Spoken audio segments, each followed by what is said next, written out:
আমিরাত জ্যোতির্বিদ্যা সোসাইটির চেয়ারম্যান এবং আরব union for astronomy and space sciences এর সদস্য ইব্রাহিম আল জারওয়ান নিশ্চিত করেছেন শাওয়াল মাসের চাঁদ ২৯ মার্চ শনিবার সংযুক্ত আরব আমিরাতের স্থানীয় সময় দুপুর ২টা৫৮ জন্ম নেবে। তিনি ব্যাখ্যা করেন, এটি সূর্যাস্তের প্রায় ৩ ঘণ্টা পর পর্যন্ত দৃশ্যমান থাকবে, তবে অত্যন্ত ক্ষীণ হবে। চাঁদের পৃষ্ঠের মাত্র ০.০১% অংশ দৃশ্যমান থাকবে, যা দিগন্তের সমান্তরাল অবস্থানে থাকবে এবং সূর্যাস্তের ৫ মিনিট পরই অস্ত যাবে। তখনও সূর্যের তীব্র আলো বিদ্যমান থাকবে।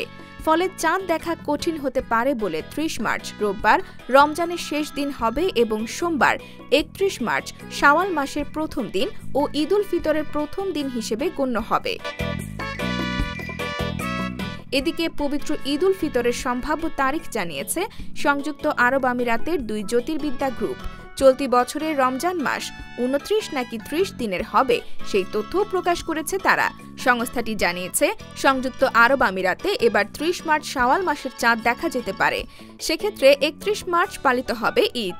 আমিরাত সহ মধ্যপ্রাচ্যের দেশগুলোতে যদি ৩১ মার্চ ঈদ উল ফিতর হয়, তাহলে এবার ওই অঞ্চলের মানুষ ৩০টি রোজা পূর্ণ করবেন।